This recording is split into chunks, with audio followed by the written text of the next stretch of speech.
విజయనగరం జిల్లా శృంగోరపుకోటలో జిందాల్ భూ నిర్వాసితులు ఆందోళనకు దిగారు. బొడ్డవార గ్రామం నుంచి అఖిలపక్ష నాయకులు మద్దతుతో ర్యాలీగా జిందాల్ వద్దకు వెళుతున్న రైతులను పోలీసులు అడ్డగించారు. జిందాల్ ఆఫీస్ వద్దకు వెళ్లేందుకు వీలు లేదని తెలిపారు. జిందాల్ అల్యూమినియం కంపెనీ పెట్టాలని భూసేకరణ చేసి 17 ఏళ్లు గడిచిన రైతులు వాపోయారు.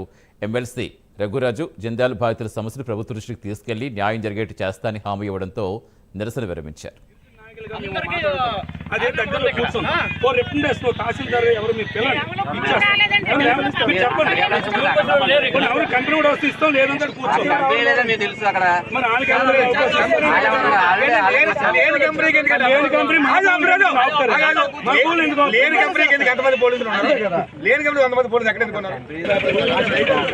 దగ్గరికి వెళ్తాం. వెళ్ళిన తర్వాత మీరు ఎవరో ఎంఆర్ని ఎవరి ప్రజలు రికమెండేషన్ ఇస్తాం వచ్చి కానీ అవుటర్స్ కూర్చొని పెట్టి గిరిజనులు ఈ భూములు ఇవ్వడానికి మరి అభివృద్ధి అవుతుంది, మీరు ఇవ్వండి, మీకు ఉద్యోగాలు వస్తాయి అని చెప్పారు.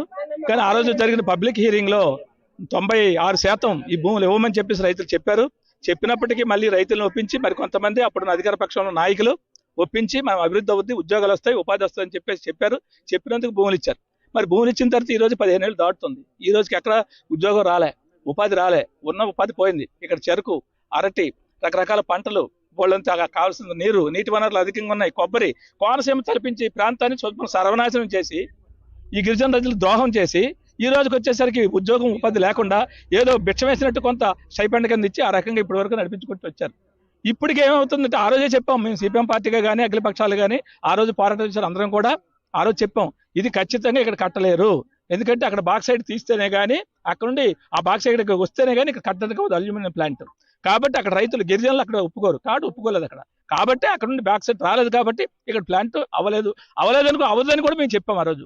ఇదంతా రియల్ ఎస్టేట్ వ్యాపారం చేసుకుంటారు, ఖచ్చితంగా ఇక్కడ రైతులకి ఇక్కడ గిరిజనులకి ఏ ఉపయోగం ఉండదని చెప్పేసి ఆ రోజు మేము చెప్పినా మరి రైతులు ఆ రోజు ఉన్న అమాయకత్వమో వెనకబడతామో కొంతమంది ఒప్పించడం వల్ల మొత్తానికి భూములు అయితే ఇచ్చారు. ఇచ్చిన తర్వాత వాళ్ళు చెప్పిన హామీలు ఏమిటి అమలు చేయలే. ఈ రోజు ₹1 కోటి పడుతుంది ఇక్కడ. మరి కేవలం 2 లక్షలు 2,05,000కి ఆ రోజు తీసుకొని గిరిజనులందరూ మోసం చేసి ఎటువంటి ఉపాధి లేకుండా చేస్తూ ఉంటే ఏ రకంగా దీన్ని సహించాలని చెప్పేసి ఇవాళ ఆ రైతుల్లోనే ఒక సమస్య. మాది జిందాల్లోనే సుమారు 6 ఎకరాలు పోవడం జరిగింది. ఆ రోజుల్లోనే 2006, 2007 ఆ టైంలో కంపెనీకి భూమి ఇవ్వడం జరిగింది. కంపెనీ వస్తే మా భవిష్యత్తు బాగుంటుంది, మా పిల్లల భవిష్యత్తు బాగుంది. మా నాన్నగారు సంపాదించిన ఆస్తి 6 ఎకరాలను కూడా కంపెనీకి ఇవ్వడం జరిగిందండి. ఆనాడు 2007, 2008లో ఇచ్చామండి. 2,05,500కి ఇచ్చాము ఎకరా. కంపెనీ కడితే బాగుంటుందని ఇచ్చాము. కనీసం ఇప్పుడు కంపెనీ నిర్మాణం జరగలేదండి. 2013లో ఏ జీవో పెట్టాడో ఆ జీవో రద్దు చేయాలి, ఖచ్చితంగాను రద్దు చేసి మా కంపెనీ వచ్చి రావడం వల్ల మాకు న్యాయం జరుగుతుందని భూములు ఇవ్వడం జరిగింది. ఆ కంపెనీలోని భాగస్వాములు ఉండే షేర్లు 6 నెంబర్లు కూడా రావడం జరిగిందండి. కనీసం మాకు జిందాల్ కనకరావు అనే ఒక ఆయన అక్కడ ఉన్నారు, కంపెనీలో ఉన్నారండి యాజమాన్యంలో. ఆయన కనీసం పట్టించుకోలేదు. ఈ రోజు జిందాల్ భూములని వ్యాపారం చేస్తున్నాడండి ఆయన. మొత్తం భూములన్నీ కూడా ₹2 లక్షల ఇచ్చిన భూములు ఈ రోజేమో 50 లక్షలు 70 లక్షలు అమ్ముకుంటుండ్రు. జిందాల్ కంపెనీ కనీసం కంపెనీ వచ్చి నిర్మాణం చేసి మాకు సమాధానం చెప్పాలి. కంపెనీ